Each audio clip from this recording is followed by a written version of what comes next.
L'histoire d'Oussama Ben Laden commence le 10 mars 1957 à Riyad, la capitale du royaume d'Arabie Saoudite. Son père, Mohamed Ben Laden, est l'un des plus puissants entrepreneurs de travaux publics du pays.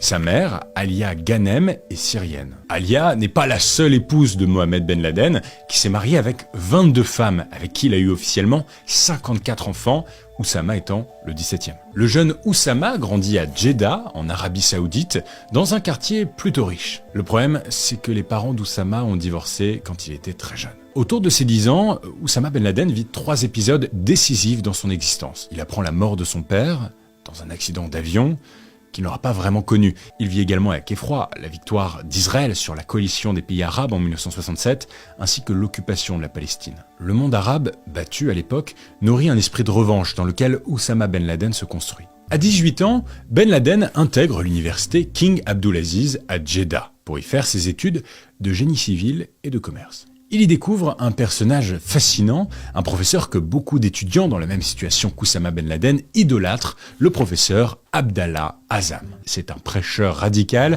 qui prône une véritable mobilisation des territoires d'islam, une mise en œuvre armée du djihad. L'orphelin Oussama Ben Laden trouve en Abdallah Azzam un guide, une référence, un père spirituel. Nous sommes en 1979 et l'URSS envahit l'Afghanistan, une nation musulmane. Il se porte alors volontaire pour aider le gouvernement saoudien qui soutient les réfugiés afghans.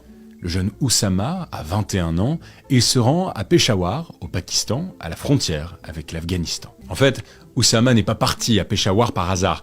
Il a rejoint son professeur Abdallah Azzam, qui a saisi l'occasion pour fédérer autour de ses idées. Oussama Ben Laden et Abdallah Azzam organisent progressivement la vie de tous les combattants étrangers venus du monde arabe, d'Afrique du Nord et d'Europe, ce qu'on appelle les Moudjahidines. Ainsi, entre 1980 et 1983, Ben Laden, qui fait des allers-retours entre Peshawar et l'Arabie Saoudite, finance la formation des Moudjahidines. En 1984, il passe à l'action.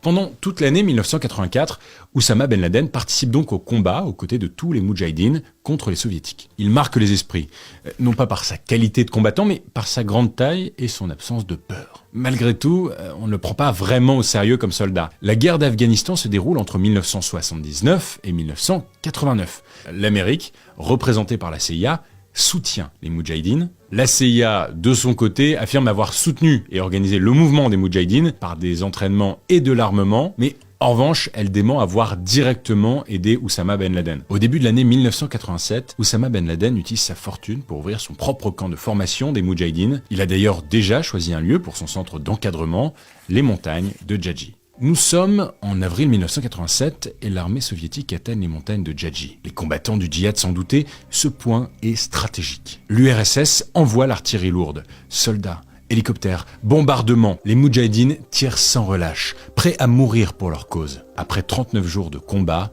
l'URSS perd la bataille de Djadji. Il apparaît alors comme un guerrier, une icône du combat. Les hommes formés à Al-Masada, les plus proches d'Oussama Ben Laden, commence alors à nourrir une nouvelle envie, fédérer le djihad du monde entier, l'élève à dépasser le maître. Le nouveau visage du djihad s'appelle désormais Oussama Ben Laden. Ayman al-Zawahiri, un frère musulman originaire d'Égypte, réfugié à Peshawar. Assez vite, les idées d'Ayman séduisent Oussama. Il lui expose une nouvelle vision du djihad. Al-Zawahiri affirme qu'il faut désormais passer à l'offensive, à la conquête. We believed in our religion, both as an ideology and practice, and hence we tried our best to establish this Islamic State and Islamic society. Oussama est en train de changer. Il se radicalise davantage et s'aligne sur les idées d'Al-Zawahiri. Oussama Ben Laden prône la guerre, la revanche partout où elle sera nécessaire. ولا سبيل لإعلاء راية الجهاد ولإعلاء راية الإسلام أفضل وأسرع وأمكن من سبيل الجهاد. En août 1988, Oussama Ben Laden fonde Al-Qaïda, comprenez la base en français. Aidé notamment par Ayman al-Zawahiri et Abdallah Azzam. Ben Laden est définitivement passé d'un mouvement de défense des Afghans contre les soviétiques à une organisation internationale destinée à administrer le djihad partout dans le monde. En 1990, Oussama Ben Laden rentre en Arabie Saoudite après que les derniers chars soviétiques ont définitivement quitté le territoire afghan. il est accueilli en héros. En 1991, l'Irak de Saddam Hussein envahit le Koweït, c'est le début de la guerre du Golfe. Les dirigeants saoudiens prennent la défense du Koweït et réclament assez vite le soutien du Conseil de sécurité de l'ONU, et plus précisément des Américains. Ben Laden est très opposé à l'idée, il propose au gouvernement saoudien d'envoyer des moudjahidines, ses propres soldats, pour défendre le Koweït. Mais sa proposition est refusée. Les 535 000 Américains, accompagnés d'une coalition, débarquent au Koweït pour le libérer. De son côté, Ben Laden vit cela comme une véritable invasion. Amer depuis cet épisode, il rompt les liens avec la monarchie saoudienne. Pire, il s'y oppose. Ben Laden les traite de tyrans. Cette rupture avec le gouvernement de son pays d'origine marque encore un nouveau virage. Oussama Ben Laden affirme que ce choix lui permet de devenir pleinement un guerrier pan-islamique. Ben Laden saute dans un jet privé, direction le Soudan en 1992. Il délocalise Al-Qaïda au Soudan. Il sait que les plus fidèles le suivront. Évidemment, ce choix n'est pas un hasard. Il s'entend bien avec le pouvoir soudanais, qui soutient les actions des moudjahidines. Il continue de développer Al-Qaïda en recrutant et en formant de nouveaux soldats. La figure d'Oussama Ben Laden divise dans le monde islamiste. Par exemple, en 1994, un groupe d'hommes armés de Kalachnikov se rend dans sa maison à Khartoum pour l'assassiner. Mais il trouve une maison vide, Ben Laden était en déplacement. Après cet épisode, il se renferme davantage, ne sort même plus jusqu'à la mosquée pour prier. Personne n'a vraiment de nouvelles de lui vers 1994. Le gouvernement saoudien rumine, Ben Laden a quitté le pays après avoir renié les siens. Alors, la monarchie saoudienne envoie Alia, sa mère, au Soudan, pour convaincre son fils de rentrer au pays. Ben Laden s'accroche à sa nouvelle vie soudanaise, loin de son passé. Oussama Ben Laden est désormais apatride. Les Saoudiens ne lâchent pas l'affaire. Ils concluent un pacte avec les Américains qui exigent l'expulsion de Ben Laden du Soudan en 1996. Désormais, il ne se battra plus pour les territoires d'islam, il se battra pour lui, pour sa propre revanche. L'Afghanistan est désormais aux mains des talibans, un autre groupe islamiste radical qui a pris le pouvoir à Kaboul, la capitale du pays. Il s'y est rendu notamment pour rencontrer le mollah Mohammad Omar, le chef des talibans afghans. Il lui assure que le gouvernement taliban lui souhaite la bienvenue en Afghanistan. Il a désormais un ennemi ciblé, les États-Unis, qui, selon lui, ont envahi le monde arabo-musulman tant sur le plan militaire que culturel. Il accepte de parler publiquement et sa première interview a lieu sur la chaîne américaine CNN. You have declared a jihad against the United States. Can you tell us why? The US government has committed acts that are extremely unjust, hideous, and criminal through its support of the Israeli occupation of Palestine. And we believe the US is directly responsible for those killed in Palestine, Lebanon, and Iraq. Ben Laden est un chef d'État, le chef d'un État pan-islamique. Al-Qaïda a plusieurs bases. Il y en a une en particulier dans laquelle on forme une poignée de djihadistes triés sur le volet à la science des armes chimiques et des explosifs. Cette base, c'est le camp de Tora Bora, dans les montagnes afghanes. Pris dans ses idées meurtrières, Oussama Ben Laden passe des paroles aux actes. En 1998, il développe au sein d'Al-Qaïda une unité kamikaze. Il rencontre notamment Khaled Sheikh Mohammed, islamiste pakistanais. Il lui livre son rêve, utiliser des avions pour attaquer l'Amérique. Dès 1992, l'organisation terroriste commence à revendiquer des attentats contre des troupes américaines en Somalie et au Yémen. C'est en août 1998 qu'Al-Qaïda se fait connaître. Des véhicules explosifs, pilotés par des moudjahidines, terrassent les ambassades américaines du Kenya et de Tanzanie. L'Amérique doit réagir. Oussama Ben Laden est présenté comme l'un des hommes les plus recherchés du monde. Les opérations militaires commencent, des premiers missiles américains sont envoyés sur les bases afghanes d'Al-Qaïda. Personne ne sait où se cache Oussama Ben Laden, sauf son bras droit égyptien, Ayman al-Zawahiri, qui l'accompagne partout. Malgré son mutisme, son image de chef de guerre se renforce en Afghanistan. Et soudain, l'atmosphère s'alourdit.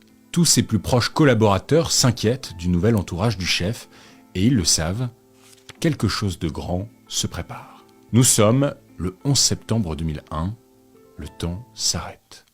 Il est 8h46, un Boeing 767 de la compagnie American Airlines s'écrase contre la tour nord du World Trade Center, le centre d'affaires de New York.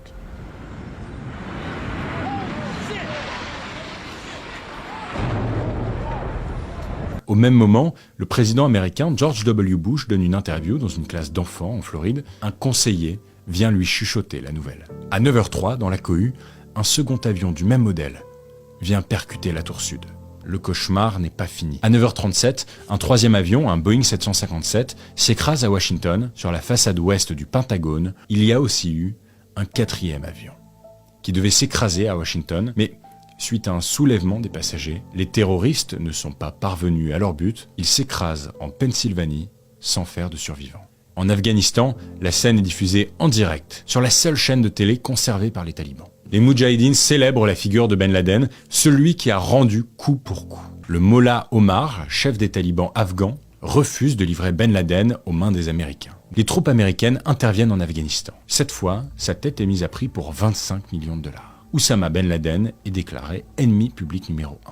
Les forces américaines s'y rendent, bombardent les bases, mais sans succès. Ils refusent d'envoyer des soldats au sol. Pendant 5 ans, les Américains perdent la trace de l'homme le plus recherché de la planète. En avril 2011, les forces spéciales américaines reçoivent l'information exacte du lieu où se cache Oussama Ben Laden. Les forces spéciales entrent brusquement dans la maison, tombent nez à nez dans l'escalier avec l'un des fils du terroriste d'une vingtaine d'années, qu'ils exécutent sur le champ. Les voilà à l'étage. Ils le trouvent ici. Après tant d'années de recherche, il est à 1,2 m, tenant sa femme par les épaules devant lui. Robert O'Neill, membre des SEAL, les forces spéciales de la marine américaine, exécute le chef d'Al-Qaïda de 2 balles dans la tête. L'événement est célébré comme une victoire historique aux États-Unis. Dans le monde arabo-musulman, certaines réactions sont partagées. On peut évoquer ici celle du chef du mouvement islamiste palestinien, le Hamas, à Gaza. Si cette nouvelle est vraie, nous pensons qu'il s'agit de la poursuite de la politique d'oppression américaine, fondée sur l'effusion du sang des Arabes et des musulmans. Pour l'organisation Al-Qaïda, la mort d'Oussama Ben Laden, son chef emblématique, marque un véritable coup de frein. C'est le numéro 2 de l'organisation qui reprend la main, le mentor de Ben Laden, Ayman al-Zawahiri, mais il ne crée pas la même fascination que le saoudien. Malgré cela, l'organisation terroriste perdure après 2011, notamment en menant des attentats en Syrie, nouveau secteur du terrorisme international dont l'organisation est assurée par l'État islamique Daesh. L'histoire d'Oussama Ben Laden, c'est donc celle d'un héritier d'une puissante et richissime famille saoudienne qui a progressivement sombré dans les profondeurs du rigorisme religieux, du djihad armé, puis du terrorisme. C'est l'histoire d'un homme dont le combat s'est transformé en revanche personnelle, que tous ses amis les plus proches, les plus fidèles, ont vu sombrer dans une démesure meurtrière. C'était l'histoire d'Oussama Ben Laden.